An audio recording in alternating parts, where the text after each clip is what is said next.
78절과 79절입니다. 78절과 79절 두 소절 읽겠습니다. 이는 우리 하나님의 긍휼로 인함이라. 이로써 돋는 해가 위로부터 우리에게 임하여 어두움과 죽음의 그늘에 앉은 자에게 비치고 우리의 발을 평강의 길로 인도하시리로다 하니라. 아멘. 아멘. 우리가 송구 영신 예배에 함께 은혜 받을 제목은 돋는 해가 위로부터라는 제목으로 함께 은혜를 받고자 합니다.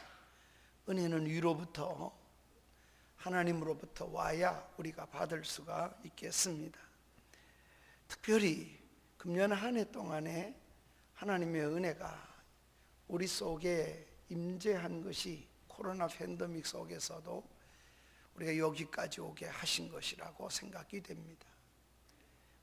교회적으로 보면은 대면 예배를 드리지 못하고 비대면 예배라는 이런 듣도 보도 못한 예배를 우리가 드리게 되었습니다.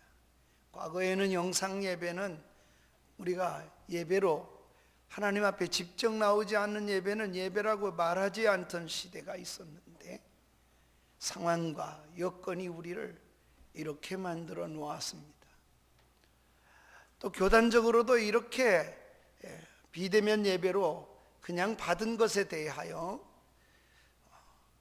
여러 신학적인 관점에서 신학 교수들이 빠르게 정리를 못해 주어서 그냥 정부에 순응하는 면으로 그냥 끌려가듯이 비대면 예배가 된 면에 대하여 회개하고 또 회개하는 마음을 갖지 않을 수가 없습니다. 초대교회를 보니까 그 환난 속에서도 초대교회도 흑사병 외에 그 많은 질병이 그렇게 수십몇 명이 죽어나가는 속에서도 여전히 예배는 쉰 적이 없었습니다. 오늘같이 이렇게 비대면 예배라는 이야기도 듣도 보도 못한 일들을 우리는 지금 이태 동안을 지내왔습니다.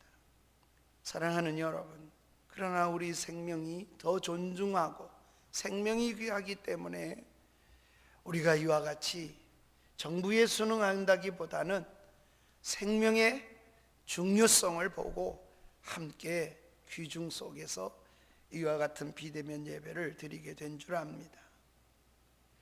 그러나 우리는 큰 교훈을 얻었습니다. 비대면 예배 속에 우리 한국교회, 우리 교단만 2,000교회가 넘는 교회가 이후에 회복되지 못하고 다 문을 닫았다 하는 말씀과 수백 명이 아니라 수천 명이 신자들을 떠나보내는 일을 경험하는, 그것도 1, 2년 사이에 떠나보내는 일을 교단 숫자적인 면에서도 보고 있습니다. 어쩌면 하나님이 마지막 시대에 한 번 더 달아보시는 시간인지도 모르겠습니다. 그러나 우리는 마지막 가는 이 날에 다시 한번 하나님의 은혜를 바라봅니다. 특별히 누가복음에는 많은 찬송이 나옵니다. 누가복음에 특징 지어지는 것이 있다면 많은 찬송이 누가복음에 들어있다는 겁니다. 제사장 사가랴의 찬송이 누가복음에 들어있습니다. 천사들의, 천군들의 찬양 소리가 하늘에는 영광이요 땅에서는 기뻐하심을 입은 자들의 참으로 하나님 아버지 앞에 영광이라는 이런 천군 천사들의 찬송이 바로 누가복음에 있는 찬송입니다. 목자들이 그 밤에 하나님 아버지 앞에 와서 예수 그리스도를 보고 찬양하는 것이 목자의 찬양이 누가복음에 들어있습니다.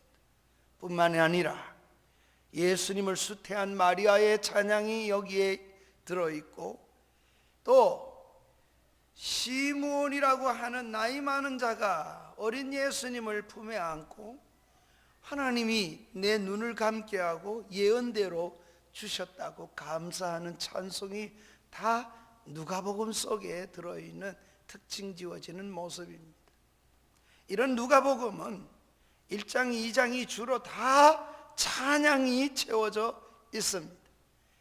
이렇게 찬송으로 시작한 누가복음의 맨 마지막 장이 24장인데 24장 53절이 마지막 소절입니다.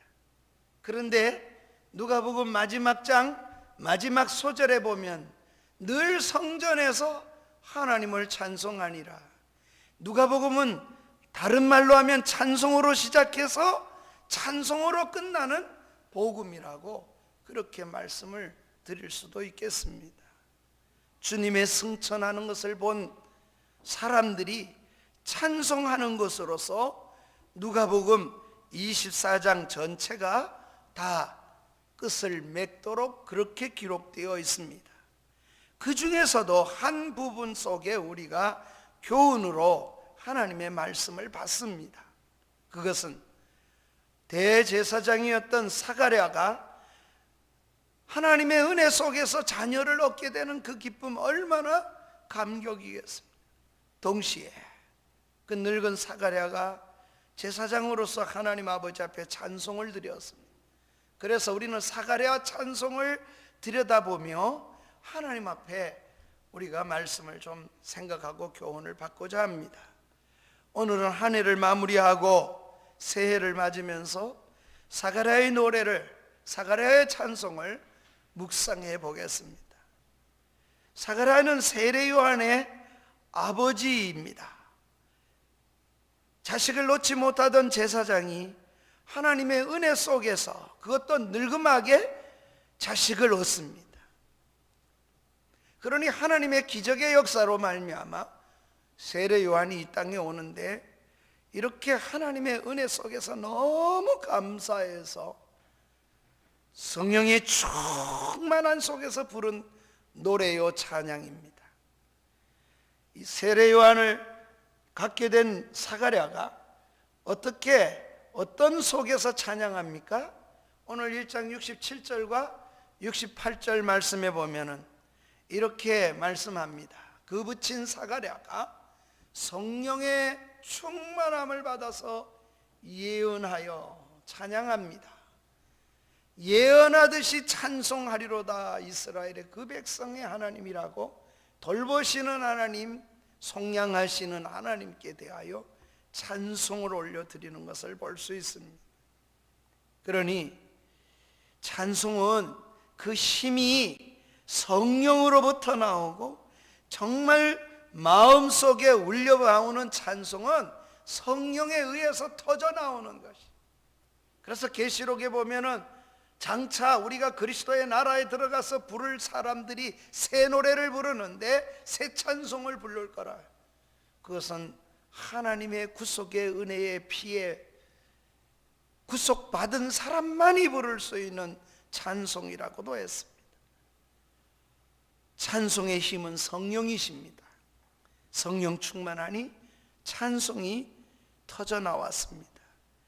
그는 요한이라는 아들의 출생뿐 아니라 오실 예수 그리스도를 예비하는 메시아가 만들어갈 세상에 대하여, 사가랴의 노래 보면은 자식을 준 것만이 아니라 이 땅에 오실 예수님, 그리고 그 오셔서 이 메시아가 만들어갈 열어갈 그 길에 대하여 노래를 했습니다. 그래서 예언적 찬송이라 이렇게 성경이 기록해 놓았습니다. 하나님께서 이 세상을 긍휼히 여기심으로 다윗의 집에 구원의 뿔을 일으키신 것이 주님의 탄생입니다. 바로 이런 탄생에 대하여 68절부터 75절까지 그 내용이 찬양을 드리는데, 하나님께서 그 백성을 돌보시고 놓지 않으시고 구원의 뿔을 보내셨다는 겁니다. 오실 그분, 아들을 얻었는데 오실 그분에 대한 찬송을 드리니까 예언자적이라 그 말이에요. 그리고 구원의 뿔을 일으키신다. 이것은 세례 요한에게도 적용되는 중요한 예언이 담겨져 있고, 동시에 예수 그리스도에 대한 하실 일에 대한 찬송을 드렸습니다. 물론 자기 자녀에 대한 그런 하나님의 주심도 찬양이 들어 있습니다. 76절과 77절이 자기에게 주신 아들에 대한 찬양이 들어 있는데 76절과 77절에 보면은 이 아이여 내가 지극히 높으신 이의 선자의 일컬음을 받고 주의 앞서가서 그 길을 준비하여 주의 백성의 그 죄 사함으로 말미암아 구원을 알게 하리니. 그러니 자기 아들이 요한 세례 요한이 오는데 그 세례 요한이 할 일을 예언자적으로 아버지가 아직도 태어나지도 않았는데도 찬양을 하게 했습니다. 주 앞에 앞서가서 그 길을 준비한다. 세례 요한은 예수님보다 6개월 앞에 왔습니다. 그리고 예수님의 길을 여는 사람이 되었습니다. 세례 요한에 대한 예고도 이 찬양 속에 들어 있습니다. 그러나 사가랴의 찬양을 가만히 들여다보면 아주 중요한 찬양이 들어 있는데 그 찬양이 바로 예수 그리스도께서 오셔서 길을 여신다 하시는 두 가지 면, 그 찬양 속에 특별히 두 가지 면을 그가 찬양을 했습니다. 사가랴의 찬송에 들어있는 두 가지 내용, 그 내용이 무엇입니까? 그 하나가 구원의 뿌리고 그 하나가 또 하나는 돋는 해가 온다는 겁니다. 먼저 우리는 구원의 뿔에 대하여 함께 생각해 보십시다. 이 찬송에 전제된 내용의 핵심은 바로 예수 그리스도와 그 사역에 대한 표현입니다. 그 구원의 뿌리 되신 주님이 우리 인간들의 원수인 사단에게서 건져내실 거라는 것. 69절입니다. 69절에 우리를 위하여 구원의 뿔을 그 종 다윗의 집에 일으키셨으니 라고 찬양을 했습니다. 뿔은 영광을 뜻하기도 하고 뿔은 높음을 의미하기도 합니다. 그래서 때로는 뿔을 교만한 것으로 성경에 표현되는 때도 여러 군데서 나옵니다. 그러나 오늘 본문은 여기서는 뿔이라고 하는 것은 바로 영광을 가리켜서 말한다고 볼 수가 있습니다. 매우 구체적으로는 구원의 뿔이 함유하는 의미가 이렇습니다. 구약의 제사장들이 제사 지낼 때에 회막문에 열고 들어가면 제일 먼저 번제단이 있는데 그 번제단 내 모퉁이에는 바로 제단 뿔이 있도록 만들어져 있었습니다. 구원의 뿔이라는 의미는 바로 이 제단 내 모퉁이에 있는 뿔을 상징하는 의미도 있습니다. 그런 염두에 둔 표현이라고 보여집니다. 성전 제단에는 네 모퉁이에 각각 뿔 모양의 장식을 했기 때문입니다. 이것이 구원의 뿔이라고 구약 성경에도 묘사가 되어 있습니다. 왜 그렇습니까? 혹 실수로 살인을 한 사람이, 여러분 실수로 어떻게 하다가 뭘 던졌는데 사람이 죽었습니다. 그래서 살인을 했을 때 성전에 가서 이 제단뿔을 붙들고 있으면 살 수가 있습니다. 그런 의미로 사용되어진 뿔이라 그 말입니다.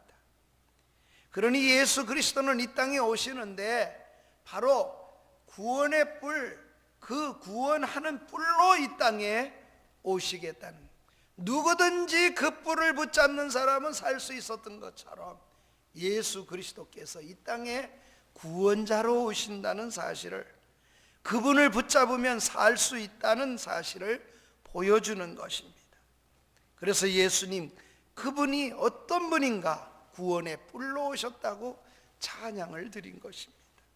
다음으로 우리 주님이 오시는 것은 또 하나 찬양이 있는데 돋는 해라고 했습니다.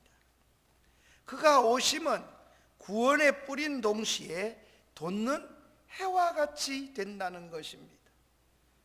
해가 돋으면 어두움이 떠나가고 밝음 속에 역할이 되어지겠지요. 오늘 우리가 특별히 새해를 맞으면서 묵은 해를 보내며 우리 주님이 돋는 해로 오시는 주님을 우리가 모시고 한 해를 살아가는 은혜가 있어야 되겠습니다. 77절부터 79절에 보면 그 내용이 나오는데 우리 한번 같이 읽겠습니다. 주의 백성에게 그 죄사함으로 말미암아 구원을 알게 하리니 이는 우리 하나님의 긍휼로 인함이라. 이로써 돋는 해가 위로부터 우리에게 임하여 어둠과 죽음의 그늘에 앉은 자에게 비치고 우리의 발을 평강의 길로 인도하시리로다 하니라. 이것이 예수님이 이 땅에 오셔서 열게 될 두 번째 일입니다. 어둠이 아무리 깊어도, 죄가 아무리 어두워도, 무거워도 돋는 태양을 가로막을 수는 없습니다. 아침에 떠오르는 태양 앞에 어두움은 그냥 물러가는 것이고 온 세상은 그 어둠이 물러가면 환하게 드러나게 마련인 것입니다. 마찬가지로 이 땅에 오신 예수 그리스도는 돋는 해와 같은 주님으로 오신다 그랬습니다. 죄와 사망의 어두움을 몰아내시기 위해서 주님이 이 땅에 오시는 말씀을 돋는 해로 표현을 했습니다. 밝고 환한 빛을 우리에게 비춰주시기 위해서 오셨습니다. 그래서 주님이 가는 곳마다 질병의 어두움도 떠나갔고 죽음의 어두움도 떠나갔고 주님이 가는 곳마다 어두움의 권세가 떠나갔습니다. 수가성 여인은 자기의 과거가 부끄럽고 전에 있는 남편 5이 있었으나 지금 있는 남편도 내 남편이 아니라고 하시는 말씀을 보면 그가 왜 낮에 물 길러 왔고 아무도 나오지 않는 시간에 홀로 물 길러 나왔는가 하는 걸 우린 충분히 그의 삶을 들여다봅니다. 얼마나 무거운 짐이었고 사람들에게 수치스러웠겠어요. 그래서 대낮에 물 길러 나왔던 여인입니다. 그런데 그 빛이 비추어지니까, 주님의 빛이 비추어지니까 자기의 그 과거, 부끄러웠던 과거를 오히려 전도의 매개체가 되도록 사용했어요. 오히려 부끄러운 일을 가서 온 동네방네 가서 내 모든 것을 아는 그를 와서 봐라, 그가 메시아가 아니냐, 이렇게 전도하는 사람이 되어졌습니다.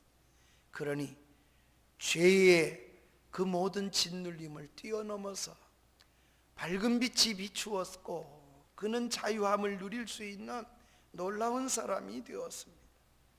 어둠이 아무리 깊어도 떠오르는 태양이 그와 같게 놀라운 역사와 자유함을 주셨던 겁니다. 마찬가지로 이 땅에 오신 주님은 돋는 태양처럼 죄악과 사망의 어둠을 몰아내시고 환한 빛을 우리에게 비춰주셨습니다. 이사야는 선지자로서 곳곳에서 그 같은 예언을 우리에게 장차 오실 메시아에 대하여 예언을 해줄 때도 그와 같이 말씀을 해주셨습니다. 장차 주님이 오시면 놀라운 역사가 일어나는데 이사야 9장 1절과 2절에 보면은 예언하기를 전에 고통에 있는 자 흑암이 없어진다. 그리고 흑암에 있던 사람들이 큰 빛을 보고 사망에 거주하던 자들에게 비치는 빛으로 예수님께서 오신다고 예언이 되어 있습니다. 흑암 가운데 큰 빛으로 오시는 것이나 이사야서 9장 1절과 2절을 예수님께서 이 땅에 오셔서 실제로 응하였도다 이렇게 말씀하신 것이 마태복음에 나오는 인용입니다. 예수님께서 마귀의 시험을 이기시고 세례 요한이 죽은 후에 가버나움에 가셔서 말씀을 전하셨을 때에 바로 그때 인용하신 말씀이 이사야의 말씀을 인용해서 마태복음 이렇게 4장 14절부터 16절에 보면은 예수님께서 인용하여 말씀을 하십니다.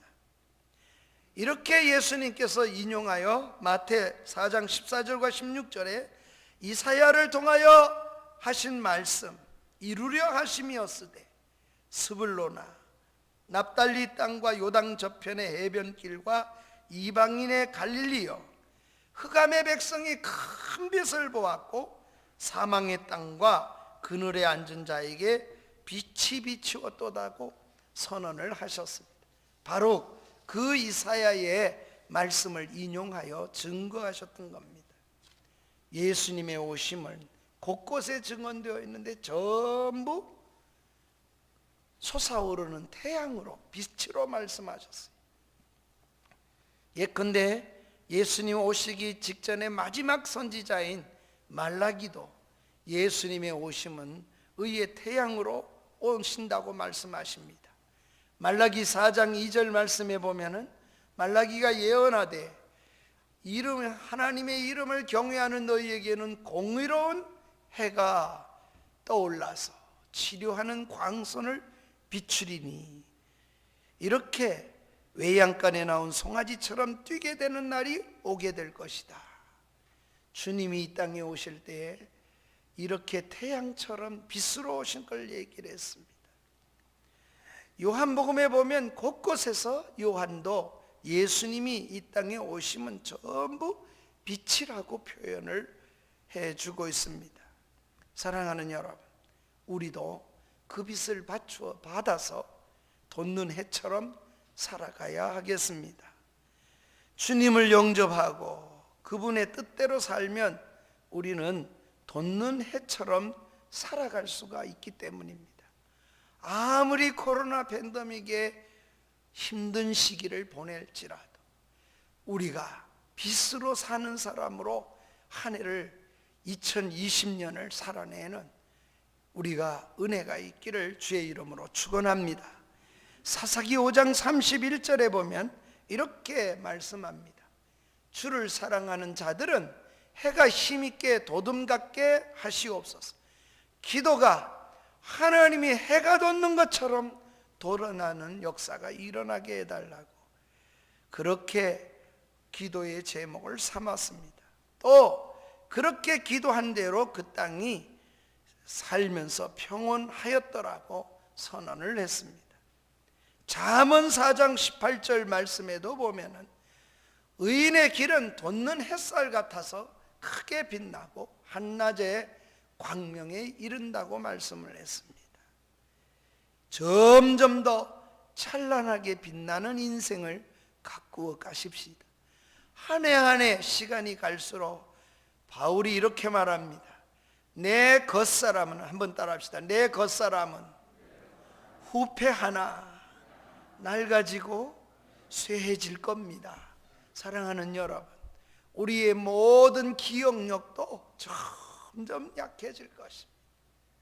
때가 되면 그렇게 명석하게 모든 이름을 다 외우던 이름도 이름인 생각이 안 나고 얼굴만 떠오르고 끙끙대는 모습으로 살아가는 것이 인생의 모습입니다. 이것이 인생의 모든 인생이 가는 길입니다. 기억력도 후퇴하고 낡아질 것입니다. 우리의 모든 혈기방강한 모든 젊은의 패기도 그렇게 될 것입니다.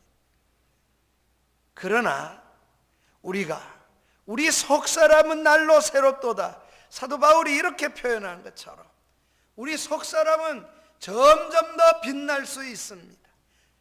지난 때보다 훨씬 더 복되고 빛난 인생을 가꾸어 가십시다. 그분 안에 살고 그 빛된 예수님, 솟아오르는 그 예수님을 통해서 삶을 유지하면 우리는 항상 빛이 될 수 있기 때문입니다. 요한복음 8장 12절에 예수님께서 이렇게 말씀하셨습니다. 예수님 자신이 세상의 빛이다. 그러니 나를 따르는 자는 어둠에 다니지 아니하고 생명의 빛을 얻겠다고 말했습니다. 그러니 주님을 믿게 되면, 이 주님을 따라가면 의로우신 태양이 떠오르신 그 주님의 빛이 비추면 우리 모두도 빛을 얻는 사람이 되고 빛된 삶을 살아갈 수 있게 될 것입니다. 우리의 신분과 우리의 정체를 분명히 하고 사십시다. 삶으로 증빙해야 될 것이 있습니다. 그것은 우리 삶이 빛으로 비춰지는 것이 우리 삶의 증빙의 자세입니다. 우리 빛이 됐음을 드러내십시다. 자녀들이 부모를 바라볼 때 우리 어머니 아버지 참 어쩌면 저렇게 믿음으로 사시는가, 그것이 너무 놀라워서 그 빛 때문에 살아가는 겁니다. 소리치고 굉장하고 그렇게 우리가 벗대는 것 때문에 따라오는 것이 아닙니다. 빛으로 살아가야 할 것입니다. 신분과 정체가 우리는 분명한 사람이 되어야 할 것입니다. 그렇게 사는 것이 빛으로 주님의 빛을 받은 자가 걷는 걸음입니다. 왜? 예수님은 돋는 해로 오셨기 때문에. 에베소 5장 8절과 9절에도 이렇게 말합니다. 너희가 전에는 어둠이었는데 주 안에서 이제는 빛이라는 겁니다. 그러므로 어떻게 하라고요? 한번 따라합시다. 빛의 자녀처럼 행하라. 이제는 빛의 자녀처럼 살아야 합니다. 그것이 우리가 걷는 걸음입니다. 이런 삶을 살면 소리를 안 질러도 그 자체가 빛이 되는 거죠. 다우링이라고 하는 아주 유명한 미국의 의사가 있었습니다. 그런데 이분이 전쟁의 상위용사들에게 가가지고 연설을 주로 했는데 어느 곳에 가니까 너무 상위용사들이 다 포기하는 거거든. 그러니 이 상위용사들에게 당신들은 어떻게 나라에 녹만 축내고 하나같이 이렇게 기생충처럼 살아가냐, 이런 소리를 했습니다. 연설 속에 그러니까 얼마나 화가 났겠어요. 우리가 그냥 상위용사가 된 게 아니다. 그러니 어떤 사람은 막 집어 던지고 너무 화가 나가지고 계속 그런 말을 하니까 뛰쳐올라 왔습니다. 그때 이 다우링에게 한 도움을 주는 사람에게 이렇게 내 옷을 벗기라 그랬습니다. 그래 옷을 벗겨보니까 팔이 없어요. 의족이었습니다. 이쪽 옷을 뺏겼더니 또 의족이었습니다. 이제 내 바지를 벗기라 그랬어요. 바지를 벗기니까 바지도 자기 다리가 아니고 왼쪽 다리 오른쪽 다리가 다 자기 다리가 아니었어요. 그러니까 다 만든 다리와 만든 팔을 얻고 오로지 몸뚱아리만 하나였습니다. 상위용사들이 보니 팔 하나 없는 사람, 다리 하나 없는 사람이 주로 상위용사들이었는데 다우링은 전체 팔과 다리가 다 없었습니다. 그는 이렇게 고백을 합니다. 여러분, 나는 젊은 시절에 교통사고로 팔과 다리를 다 잃어버렸습니다. 그런데도 나는 의사가 되었고 나는 여러분 이렇게 살아왔고 지금도 꿈을 꾸고 있습니다. 그런데 팔 한 짝, 다리 한 짝 없는 여러분이 왜 그렇게 의존만 하고 살아갑니까? 만약에 그가 건강하고 양다리 양팔을 다 가지고 있었다면 아마 난리가 났을 것입니다. 그러나 그는 그 빛 속에 자기가 그 다 경험한 일이고 자기가 그 다 겪은 삶 속에서 그가 삶에 있는 예수 그리스도를 말하기 때문에 마치 그의 모든 것이 증거되어지는 것처럼 그가 삶으로 그런 몸을 가지고도 그가 이룬 일 때문에 체득적이잖아요. 그러니까 그 앞에 모든 상위용사들이 침묵하고 아무 말도 하지 못할 때 다우링이 하는 말이 있었습니다. 여러분, 팔다리가 없어도 할 수 있는 사람도 있는데 한쪽 팔 한쪽 다리 없는 사람은 왜 못하겠습니까? 정말 용기를 얻도록 새로운 마음을 상용사들이 갖도록 그렇게 만들어 주었다는 일화가 있습니다. 사랑하는 여러분, 우리도 빛된 예수님을 만나야 빛된 사람의 소리를 낼 수 있습니다. 우리도 빛된 사람처럼 그새 빛의 자녀가 되는 것은 주님의 빛을 보아야 되는 것입니다. 그럴 때 이 빛을 통하여 하나님께 영광을 돌릴 수가 있게 될 것입니다. 우리가 빛을 알고 세상에 가득하면 죄의 어둠에 굴복하는 것은 결코 주님 앞에 굴복하는 역사라는 사실을 알게 될 것입니다. 우리의 자녀들이 돋는 해로 살게 합시다. 매일 아침의 해처럼 희망으로 살아가도록 격려하십시다. 돋는 해로 인하여 어둠은 밀려나고 환한 빛이 점점 밝아오듯이 2020년은 우리 모두가 죄와 절망, 탄식, 질병, 아픔, 죽음이 가득했던 것이 사라지고 이제 희망과 생명과 찬송으로 가득한 생명을 노래하는 그런 한 해로 22년을 만드는 저와 여러분이 되기를 주의 이름으로 축복합니다. 22년 해가 돋을 것입니다. 누구도 막을 수 없는 태양처럼 주님께서 우리에게 치료의 광선을 발해주는 은혜를 기대하고 새해를 맞는 저와 여러분 되기를 주의 이름으로 축복합니다. 우리 다 같이 일어나서서 찬양을 드리겠습니다. 552장입니다. 아침 해가 돋을 때 만물 신선하여라. 나도 세상 지날 때 햇빛 되게 하소서. 우리 말씀처럼 고백하며 찬양을 드리도록 하겠습니다.